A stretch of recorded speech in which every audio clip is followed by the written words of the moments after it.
ईदैन की नमाज हम पढ़ते हैं, ईद उल फित्र की नमाज पढ़ते हैं, ईद उल अजहा की नमाज पढ़ते हैं, कब हाथ उठाना है, कब बांधना है, कब छोड़ना है उसको पते नहीं, लेकिन नमाज पढ़ता बेचारा मजबूरी में।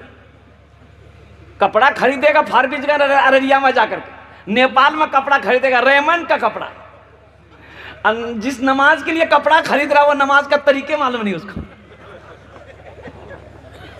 भाई कब हाथ उठाना है, कब छोड़ना, जायद 6 तकबीरें हैं, हाथ उठाना है, छोड़ना है, हाथ उठाना है, छोड़ना, फिर बांधना है। तो बेचारा नमाज तो पढ़ता है लेकिन पड़ोसी को देख के नमाज पढ़ ला, तो उठे लो भैया हाथ, तो उठे लो। बहुत सारी कमियां हैं मेरे नौजवानों, मेरे बच्चों, दीन सीखो। ये मदरसा अब बहुत अफसोस का मकाम मुझे सुनकर हुआ कि ये बस्ती के अंदर में और आई के अंदर में यहाँ कोई मकतब मदरसा नहीं है। अल्लाह अकबर कबीरा। नौजवानों मदरसे कायम करो। देखो एक बात याद रखना कि मदरसे हमारे दीन के किले हैं। ये मदरसे अरे मैं सुना दूँ भाई, सुनेंगे इंशाल्लाह।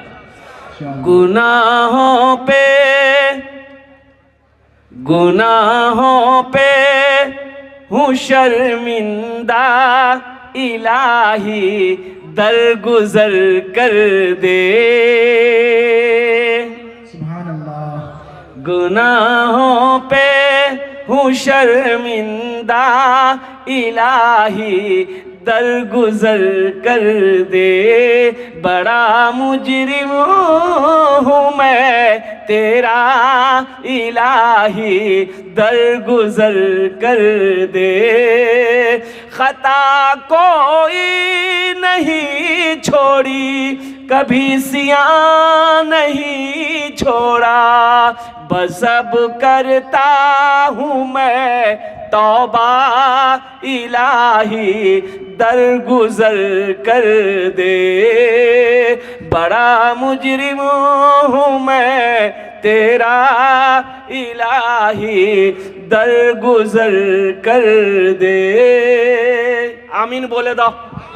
आमीन। खिलौना हाथ का अपने बना रखा है शैताने, बना ले अपना तू बंदा, इलाही दरगुजर कर दे।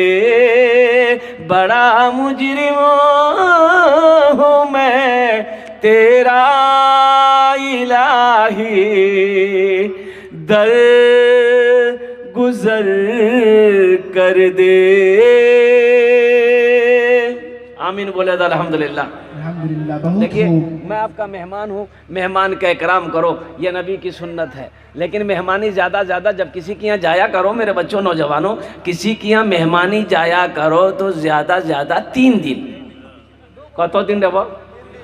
3 दिन। अब मुर्गा मिलते थे हफ्ता दिन, 7 दिन। एक आदमी बकरी लेके बाजार गया बेचने के लिए, तो खरीदार आया, बोले भाई बेचेंगे? बोले वो बेचने के लिए तैयार। हाँ ठीक है बाबू।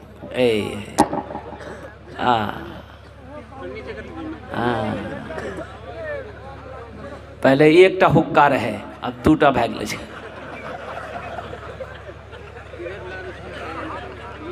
एक आदमी वो बकरी लेके बाजार गया, खरीदार आया, बोला बेचोगे? बोला बेचना। कितनी कीमत? बोला 500 रुपये। बोले इतनी सस्ती बकरी बेचने की वजह क्या है? बकरी बीमार है। बोला बकरी बीमार नहीं है, बकरी बीमार नहीं है, बस इस बकरी बेचने के ऊपर में एक शर्त है। बोला क्या शर्त है? बोला शर्त यही कि इस बकरी से हम बहुत मोहब्बत करते हैं। तो फिर बेच कह रहे हो? जब मोहब्बत है तो फिर बेच कह रहे हो? बोला बस बेच रहे हैं, मोहब्बत है, 500 रुपये कीमत है, लेकिन शर्त है कि इस बकरी को जो भी लेके जाएगा उसके घर रोजाना हम आएंगे, इस बकरी को एक झलक खाली देखेंगे। बोला कौन आदमी जिगर भाई? 500 रुपये लिया, बकरी ले लिया। बोला भैया ठीक जिगर, तो आई हर रोज डेली आई हर, कोई चिंता नहीं जिगर। बकरी लेके घर आ गया। उसकी बीवी पूछी कितने में लिए? बोले सस्ते में मिल गई। बोले फिर भी? बोले 500 में मिल गई। बोले 500 में कहीं बकरी मिलती? बहुत चालाक आदमी चाहिए। तो बोले चालाक जी जब भी ना 500 टका में बकरी ले लो। ठीक वो बकरी वाला सुबह पहुंच गया। अब भाई मेहमान आएगा तो कुछ हल्का फुल्का नाश्ता, सेब है, नमकीन है, बिस्किट है, दिया आगे, पेश किया, खाया, चाय पी लिया, बैठा है, जा ही नहीं रहा है। 9 बज गया तो उसकी बीवी बोली कि जैसे हो, बोले रोटी खाइएगा जो तो रोटियों खिला दो इसको। रोटी खाया, चला गया। जब 5 दिन हो गया तो उसकी बीवी बोली कि ये कौन बकरी खरीद के लाया? इसको मना कर दिया, कल से नहीं आएगा। 1-2 ठो रोटी नहीं खाता, 10-10 ठो रोटी खाता है। बोले इतनी रोटी नहीं बना पाएंगे। हफ्ता दिन हो गया, उसकी बीवी बोली अब बर्दाश्त से बाहर है, कुछ करें आप, इसको मना करें। बोला भला मेहमान को मना किया जाए? भाई मेहमान को मना किया जाएगा? नहीं किया जाएगा। तो उसका शौहर बोला कि अच्छा चिंता ना करो, एक आइडिया है, कल दोनों आदमी बैठकर हम लोग रोएंगे, वो पूछेगा ना क्या हुआ, तो हम लोग बोलेंगे बकरी मर गई। और जब बकरी मर गई तो नहीं आएगा, अब बकरी ले जाके पड़ोसी के घर में बांध देंगे। आया, बैठा, रो रहा है। बोला भैया की बोलो जी? बोल बहुत बड़ा हादसा, वो जो बकरी लिए तो बकरी मर गई, वहीं चारपाई थी, बेचारा बच गया। बीवी से बोला जल्दी रोटी बना के खिला दो उसको, यानी रोटी खिला दो चला जाएगा। वो रोटी खाया, वहीं चारपाई थी, चारपाई में सो गया। दोपहर का टाइम हो गया तो उसकी बीवी बोली पहले नाश्ता खा के चला जाता था, अब वो बकरी मरने का नाम सुना है, लगता है दोपहर का खाना खा के जाएगा। तो उसका शौहर बोला कि इसको ज़्यादा टेंशन हुआ है, खाना खा के चला जाए। खाना खिलाया, फिर चारपाई पकड़ लिया, रात हो गई। तो उसकी बीवी बोली कि पहले एक टाइम खिलाना पड़ता था, अब 3 टाइम खिलाना पड़ रहा। ये कौन बकरी खरीदे थे आप? सुबह चला जाएगा। सुबह नाश्ता किया, फिर चारपाई पकड़ लिया, तो ये बकरी वाला बेचारा करीब गया। बोला भैया एक बात बोला कि घर नहीं जाओगे? तो बकरी वाला बोला कि अल्लाह का बंदा, हम तुमको पहले ही बोले थे कि इस बकरी से हम बहुत प्यार करते हैं, लेकिन जब से तुम बोले हो कि बकरी मर गई है, तब हम सोचेंगे 40वां करके ही यहाँ जाएंगे। बोले भैया बकरी नहीं मर लो, जो बकरी जिंदा है तो 500 टका तो बकरी लेकर जा। अल्लाह के रसूल सल्लल्लाहु अलैहि वसल्लम इरशाद फरमाते हैं, अपने मेहमानों का इकराम करो। ग़ज़वे खंदक का मौका है, कड़ाके की ठंड है, पहनने को कपड़ा नहीं है, खाने को दाना नहीं है। एक सहाबी हैं, अल्लाहु अकबर कबीरा, अपने पेट का कपड़ा उठाकर मुस्तफ़ा कायनात सल्लल्लाहु अलैहि वसल्लम को दिखाते हैं कि या रसूल अल्लाह, भूख ने ये हाल कर दिया है। एक पत्थर बंधा हुआ था पेट में सहाबी का, एक पत्थर बंधा हुआ था पेट सहाबी का। तो अल्लाह के रसूल सल्लल्लाहु अलैहि वसल्लम ने उस सहाबी को देखा और आपने अपना कुर्ता उठाया, अपना पेट दिखाया, तो अल्लाह के रसूल के शिकम पे 2-2 पत्थर बंधे हुए थे। 2-2 पत्थर बंधे हुए थे। हजरत जाबिर की निगाह पड़ गई, बेकरार हो गए, घर भागे। अपनी बीवी से जाकर हजरत जाबिर रदी अल्लाह तआला अन्हु कहते हैं कि मेरी शरीके हयात, घर में खाने को कुछ है? बोला खैरियत तो है। बोला खैरियत कहाँ है? इमामुल अंबिया जनाब मोहम्मद रसूलुल्लाह सल्लल्लाहु अलैहि वसल्लम के शिकम में मैंने 2-2 पत्थर बंधे देखे। तो बीवी कहती है कि मेरे सरताज, ये कुछ जौ हैं, शेर 2 शेर जौ हैं, मैं इसकी आटा बना लेती हूँ। एक बकरी का बच्चा है, मैं इसे आप ज़िबा कर दें, गोश्त रोटी बना लेंगे। आप अल्लाह के रसूल को दावत कराना, कुर्बान जाओ। हजरत जाबिर ने बकरी के बच्चे को ज़िबा किया। अब बीवी आटा बनाने में लग गई। हजरत जाबिर सोचे कि ज़रा अल्लाह के रसूल को दावत तो कराओ। मैदान में आए और अल्लाह के रसूल सल्लल्लाहु अलैहि वसल्लम के बारगाह में अर्ज़ किया, या रसूल अल्लाह, मेरे माँ बाप आप पर कुर्बान, या हबीब अल्लाह, मैंने 13 से 14 से 15 आदमी का खाने का इंतज़ाम किया है, आप तशरीफ़ ले चले, कुर्बान जाओ। जानते हो नौजवानों, उलमा फरमाते हैं कि उस मैदान में 1500 सहाबा मौजूद थे। कितने सहाबा मौजूद थे? बोलिए। 1500 सहाबा मौजूद थे। और कुर्बान जाओ, अल्लाह के रसूल जनाब मोहम्मदुर रसूलुल्लाह सल्लल्लाहु अलैहि वसल्लम ने ऐलान फरमाया, मेरे सहाबियों सुनो, हम सब की जाबिर के घर दावत है, हम सब की जाबिर के घर दावत है। भाई खाना बनाए 14-15 आदमी का, दावत हो गई 1500 को। हजरत जाबिर खड़े थे, बैठ गए। बोला बात समझ में आ गई। उठे और अपने घर जाने लगे, भागने लगे, दौड़ने लगे, दौड़कर जाने लगे। तो अल्लाह के रसूल सल्लल्लाहु अलैहि वसल्लम ने पीछे से आवाज़ लगाई, जाबिर मुझे पता है, मुझे खबर है तू भागा क्यों जा रहा है, लेकिन जाबिर सुनो, जब तक मैं ना आऊं गोश्त की हांडी चूल्हे से नीचे ना उतारना। अल्लाह के रसूल जनाब मोहम्मदुर रसूलुल्लाह सल्लल्लाहु अलैहि वसल्लम, सारे लोग बोलो भाई सल्लल्लाहु अलैहि वसल्लम। देखिए, जब भी नबी करीम सल्लल्लाहु अलैहि वसल्लम का नाम आए, नबी का नाम आए, तो सल्लल्लाहु अलैहि वसल्लम कहना, वो बड़ा बखील है जो नबी का नाम सुने और दुरूद ना पढ़े। इस सीखने चीज़ें हैं ना। जलसा में हम लोग भाई सीख करके जाओगे तब ना अमल करोगे, तो सीखोगे जानोगे तब ना। उलमाए किराम की बातों को दिल के कानों से सुनो नौजवानों, ये ऊपरी कानों से सुनते हो और ये बात असर नहीं करेगी, दिल के कानों से सुनोगे तो बात असर करेगी। अल्लाह के रसूल सल्लल्लाहु अलैहि वसल्लम तशरीफ ले गए, लुआबे दहन लिए, वो गोश्त की हांडी में डाले और लुआबे दहन लिए और आटा में मिलाए। आपने फरमाया रोटियां बनाना शुरू करो। उधर रोटी पक रही है, इधर अल्लाह के रसूल ने फरमाया भाई बैठते जाओ, खाना खाते जाओ। कुछ साहबा 10, 20, 25, 50 बैठते जा रहे थे, खाना खाते जा रहे थे, फारिग होते जा रहे थे। हजरत जाबिर फरमाते हैं जिसके घर में दावत थी कि रब्बे काबा की कसम जिसके कब्जे में मेरी जान है, कि तमाम सहाबा शिकम शेर होकर खाना खा चुके, जब मैंने गोश्त की हांडी के ढक्कन को खोलकर देखा तो जितना गोश्त पहले था उतना गोश्त अब भी मौजूद है। आहा, जितना गोश्त पहले था उतना गोश्त अब भी मौजूद है। अल्लाह के रसूल सल्लल्लाहु अलैहि वसल्लम ने हजरत जाबिर से फरमाया जाबिर इन हड्डियों को जमा करो। हड्डियां जमा की गई। अल्लाह के रसूल ने दस्ते मुबारक फैलाया कि या अल्लाह आपने हम सबको खाना खिला दिया है, या अल्लाह इस बकरी के बच्चे को जिंदा कर दे। अल्लाह ने उस बकरी के बच्चे को जिंदा किया। अल्लाह के रसूल ने इरशाद फरमाया जाबिर ले जा, ये अपनी बकरी का बच्चा भी ले जा, रोटी भी ले जा, मेरा अल्लाह हम सबको खाना खिला भी दिया है, पानी पिला भी दिया। रमज़ानुल मुबारक का महीना आने वाला है, इस महीने का इस्तकबाल करना है। कैसे इस्तकबाल करना है? अफ्तारी से। रोज़ेदारों का भी क्वालिटी है। एक रोज़ेदार तो वो मिलेगा आपको जो रोज़ा नहीं रखेगा लेकिन इफ्तारी नहीं छोड़ेगा। बोला बात सही जी गलत है? बोलिए। रोज़ा नहीं रखे, हट्ठा कट्ठा नौजवान है, पहलवान है, रोज़ा नहीं रखेगा लेकिन इफ्तारी में सबसे पहले वही बैठेगा। अच्छा ये एक रोजादार वो भी है, रोजा तो नहीं रखेगा, सहरी भी नहीं छोड़ेगा। मैं भी इमामत करता हूं तो देखा है कि एक जमील भाई ओ सलमान साहब रोजा नहीं, नौजवान बोला डॉक्टर मना किया, हजरत डॉक्टर मना किया है। अल्लाह का बंदा कि भाई रोजा नहीं रखता है, अब तो इफ्तारी में सबसे पहले तो आता है, तो रोजा नहीं रखता, इफ्तारी में सबसे पहले आता है। तो उन्होंने कहा कि हजरत का हम काफिर हो गए, हम काफिर हैं, मुसलमान नहीं, क्या इफ्तारी भी ना करें?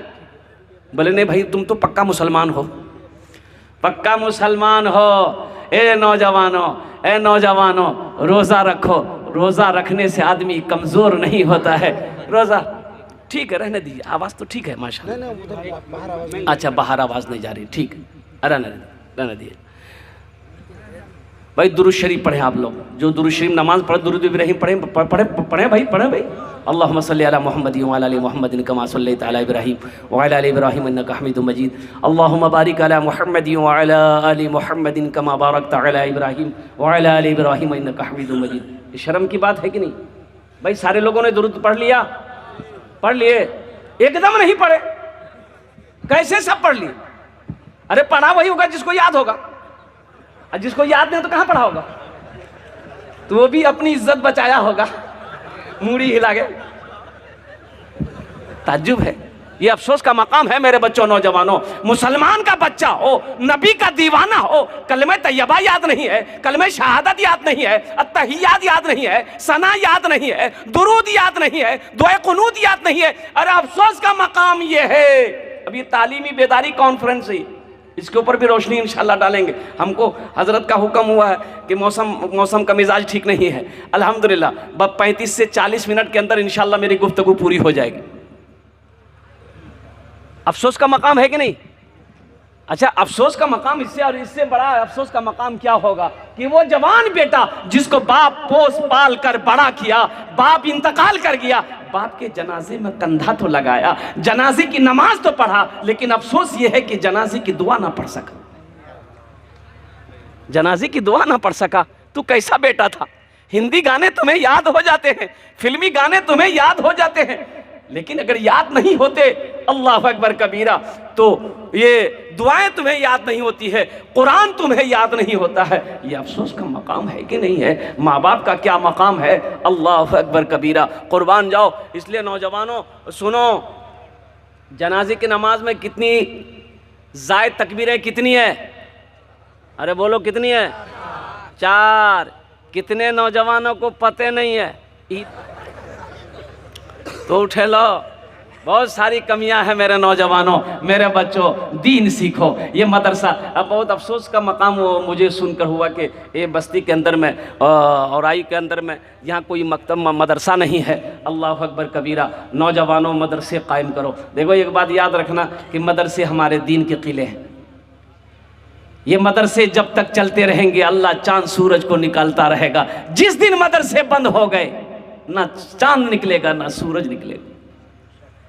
ये उलमा इकराम को देखो। हम कहते हैं वो कितने लोग मकतब मदरसा बोलो की खुले जी हो, बोले मदरसा बोलो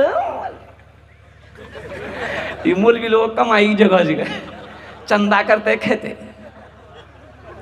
अच्छा एक बात बताइए हमको, एक बात हमको बताइए, मदरसे ना हो मकतब ना हो, बच्चे आलिम ना बने, हाफिज ना बने, मुफ्ती ना बने, मुहद्दिस ना बने, तो आप जब मरिएगा तो जनाजा कौन पढ़ेगा? फिर वही होगा पाँव में रस्सी लगाएगा, ले जाके घसीट के कब्र में डाल देगा। अरे यही ना होगा भाई।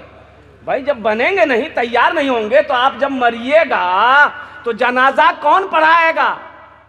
वकील साहब, इंजीनियर साहब, डॉक्टर साहब,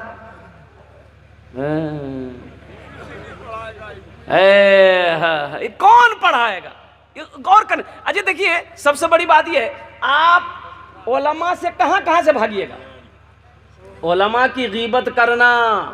एक बात याद रखिएगा, मौलाना रशीद अहमद गंगोई रहमतुल्लाह अलैह फरमाते हैं कि जिसने किसी आलिम की गीबत की, गीबत चुगली जानते हैं ना, गीबत की, हा उसको मौत के वक्त में कलमा नसीब नहीं होगा। अल्लाह, मौत के वक्त में कलमा नसीब नहीं होगा। अरे आलिम को गाली देना, उनको जलील करना, ये तो बहुत बड़ा अजाब है। किसी आलिम की अगर आपने गीबत कर दी, हो ऐसा है मौलवी साहब, ऐसा है ऐसा है, मौत के वक्त कलमा नसीब नहीं हो। इंशाअल्लाह तौबा करेंगे, तौबा करेंगे भाई इंशाअल्लाह। बोलो अल्लाह मेरी तौबा, अल्लाह मेरी तौबा, अल्लाह मेरी तौबा। उलमा की कदर करो। कसम खुदा की अल्लाह तौफीक देते, इनकी दुआएं लो, इनकी खिदमत करके इनकी जूतियों को सीधी करो, अल्लाह तकदीर बदल देगा। अपने अमल से अगर आप जन्नत में चले भी गए। अच्छा ये देखिएगा, मैं ये चाहता हूं कि आप उलमा से कहां से भागेंगे? इनसे भागने का रास्ता है कहीं। अगर आप जन्नत में भी चले गए ना, वहां भी आलिम की जरूरत पड़ेगी। हुजूर की हदीस है, जन्नत में भी आलिम की, अरे बोले ना भाई, जरूरत पड़ेगी। वहां भी जरूरत है मौलवी साहब की। ढूंढते हैं फिर वो मौलवी साहब कहां गए जी। तो दुनिया में तो गीबत करते रहे मौलवी साहब का, अब जन्नत में कहां ढूंढ रहे हैं? वहां भी पूछना पड़ेगा आलिम साहब से जाकर, मुफ्ती साहब से, कि हजरत ये अल्लाह ने कहा है कि सारी नेमतें तो मिल गई, अब वो क्यों, कौन सी नेमत बाकी है जो अल्लाह कहता है कि अभी बाकी है? तो या अल्लाह हम तो जानते नहीं। तो जाओ अपने आलिम से पूछो, अपने उलमा से पूछो। अल्लाह कहेगा अपने उलमा से पूछो कौन सी नेमत बाकी है जन्नत। ढूंढते फिरोगे जन्नत। इसलिए अपने उलमा की कदर कीजिए, इनका इकराम कीजिए, इनकी दुआएं लीजिए। अल्लाह की कोशिश कीजिए कि इनका कदम मेरे दरवाजे पे आ जाए, इनका कदम मेरे घर पे पड़ जाए। आलिम का कदम घर पे पड़ गया, अल्लाह बरकत ही बरकत अता फरमा। यहाँ तो होता क्या है, दरवाजे में बैठा है घर वाला, देखे जो मौलवी साहब साइकिल लगा भेजे चंदा के लिए, सुर से घर घुसा। अपना बेटा को बोलेगा बेटा जो दरवाजा में जो पूछतो ना अब्बा कहाँ से, बोल दे खेत चलो जल्दी। उससे बड़ा बदनसीब और कौन होगा? उससे बड़ा बदनसीब और कौन होगा जो एक आलिम उनके दरवाजे पे चल कर आए। अल्लाह अकबर कबीरा। उसका पैसा, उसका माल को अल्लाह के बैंक में जमा करवाने के लिए आया है। ये उनका एहसान है। आप चंदा देकर एहसान नहीं किए, ये उनका एहसान है। जो आपका पैसा वो अल्लाह के बैंक में जमा करवा रहा है, आपका पैसा वो अल्लाह के खजाने में जमा करवा रहा है, ये उनका शुक्रगुजार आपको होना चाहिए कि हजरत आप चलकर मेरे घर पर आए, अल्हम्दुलिल्लाह आपका शुक्रिया है, आप तशरीफ रखें, मैं आपको कहाँ बैठाऊं? अगर पलकों पे जगह होती तो मैं आपको पलकों पे जगह दे देता, ये नहीं कि घर छोड़कर भाग जाऊं। बच्चा पैदा हुआ घर के अंदर में, बच्चा पैदा हुआ। अब मैं बताना चाहता हूं कि उलमा से कहां से भागेंगे आप। उलमा की ज़रूरत कहाँ कहाँ है, मौलवी साहब की ज़रूरत कहाँ कहाँ है, कारी साहब की ज़रूरत कहाँ कहाँ है, इमाम साहब की ज़रूरत कहाँ कहाँ। बच्चा पैदा हुआ, किसको अब क्या कीजिएगा? बोलिए ना भाई। हजरत इन लोग पूछते हैं ना, किसको बोलिएगा? अरे बोले ना भाई, किसको बुलाइएगा? काहे बुलाइएगा मौलवी साहब को? काहे आप नहीं दे सकते हैं? बच्चा पैदा आपका हुआ, आजान मौलवी साहब देगा? भाई आपको भी सीखना चाहिए ना। अच्छा ठीक है, हजरत को बुलाए, मौलवी साहब आ गए, अजान दे दिए, दाएं कान में अजान पुकारे, बाएं कान में तकबीर पुकारी। अच्छा ठीक है, अब उस बच्चे का नाम रखना है, नाम कौन रखेगा? दादा? अरे बोलो ना भाई, दादा रखेगा? दादा रखेंगे तो फिर वही नाम होगा, ऐसा ही नाम होगा, ऐसा वैसा नाम होगा जिस नाम का लोगत में माने नहीं मिले, ऐसा नाम। एक बच्चा खिदमत कर रहा था, 13-14 साल का बच्चा था, तो मैंने कहा कि बेटा बहुत अच्छी खिदमत तुमने कर दी, मेरी दुआ तुम्हारे साथ है। ए बेटा तुम नाम कीजिए रे। बोले नहीं बोलो। बोले का है? बोल ना, का नाम है? बोला हजरत शर्म आती है नाम बोलने में। हमने कहा अल्लाह का बंदा, नाम बताने में भी कहीं शर्म आती है? बोल की नाम छो? बोला हमारा नाम छे फटकन। तौबा, फटकन किसने रखा? बोला हमर दादो रखल के रहे। तो तोर दादो के नाम की रहे रे? बोले हमर दादो के नाम रहे लटकन। अल्लाह के रसूल सल्लल्लाहु अलैहि वसल्लम इरशाद फरमाते कि अपने बच्चों के अच्छे नाम रखो, नाम का ज़ात पर असर होता है। अब यही बच्चा का नाम अगर दादा मियाँ से, नाना मियाँ से रखवाएंगे तो ऐसे ही नाम होगा। अब पहले का नाम ऐसे ही था। बहुत सारी बात है। अब देखिए ना, बच्चा अगर जुमा को पैदा हुआ जुम्मन मियाँ, शनिचर को पैदा हुआ शनिचरा, इतवार को पैदा हुआ इतवारी, सोमवार को पैदा हुआ सोमवारी, मंगल को बच्चा पैदा हो गया तो मंगरू नाम रख दिया, बुध को बच्चा पैदा बोले इसका नाम फाइनल नाम रख दो बुधवा। अब जिस बच्चे का नाम बुधवा होगा उसका काम वो बुधवा होगा। इसलिए अपने उलमा से रुजू हो, उलमा से ताल्लुक बनाओ, उलमा से करीब हो जाओ। हाँ इंशाल्लाह, आज है इंशाल्लाह। इसलिए उलमा के करीब हो, उलमा से ताल्लुक बनाओ ताकि दीन की बातें समझने में आसानी हो, दीन की बातों को जान सको। अब इसी बच्चा, ये बच्चा 4-5 साल का हो गया, अब इस बच्चे को तालीम देना है, तो तालीम जो देना है तो कहाँ देना है? कॉन्वेंट में, इंग्लिश मीडियम स्कूल?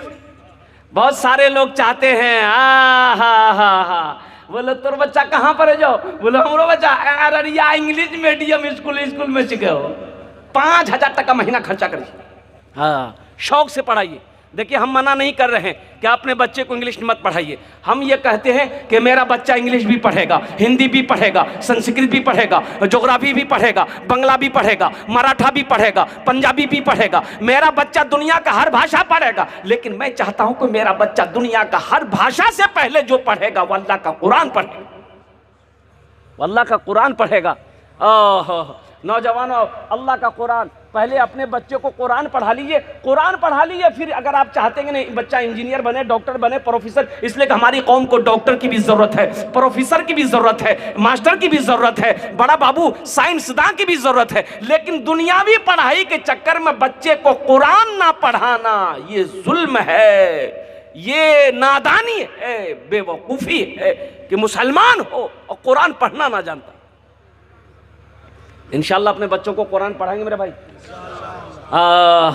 रमज़ान मुबारक का महीना आ रहा, बड़ा मुबारक महीना है, इसलिए इस महीने के अंदर में जहाँ तक हो सके जो कुरान शरीफ पढ़े हुए हैं रोज़ाना कुरान की तिलावत कीजिएगा, रोज़ाना कुरान की तिलावत कीजिएगा। ज़िक्र अज़कार जो हमारे उलमाए किराम ने अभी बताए हैं, कौन कौन से कलमे का जिक्र करना है, अल्हम्दुलिल्लाह वो सब करना है। और साथ ही साथ अमल करना। अल्लाह के रसूल सल्लल्लाहु अलैहि वसल्लम, एक बहुत प्यारी हदीस है कि अल्लाह के रसूल सल्लल्लाहु अलैहि वसल्लम जीने पे कदम रखे, आपने फरमाया आमीन, आपने फरमाया आमीन। दूसरे जीने पे कदम रखा, आपने फरमाया आमीन। तीसरे जीने पे कदम रखा, आपने फरमाया आमीन। तो सहाबा ने अर्ज़ किया या रसूल अल्लाह सल्लल्लाहु अलैहि वसल्लम आपने जीने पे कदम रखते हुए कभी आमीन नहीं फरमाया, आज क्यों फरमाया? तो अल्लाह के रसूल सल्लल्लाहु अलैहि वसल्लम इरशाद फरमाते हैं कि वो जिब्राइल तशरीफ़ लाए थे, जिब्राइल बद्दुआ कर रहे थे कि हलाक हो गया वो शख्स जिसने रमज़ान का महीना पाया, अपने गुनाहों की बख्शिश व मग़फ़िरत ना करवा पाया। मैंने कहा आमीन। इंशाल्लाह रोज़ा रखेंगे, रोज़ा रखोगे नौजवानों? हाँ, आज जिसकी शादी है ईद बाद, उसकी माँ कहती है बेटा बुधवा रोज़ा मत रखिए, गाल पिचकी जी। तो रोज़ा रखने से गाल पिचक जाता है। अल्लाह तौफीक दे तो इफ्तारी करना और रोज़ेदारों को इफ्तारी भी करवाना, इसलिए कि जितना सवाब रोज़ेदार को मिलता है अल्लाह उतना सवाब इफ्तारी कराने वाले को भी अता करता है। अल्लाह के ख़जाने में किसी चीज़ की कमी नहीं है।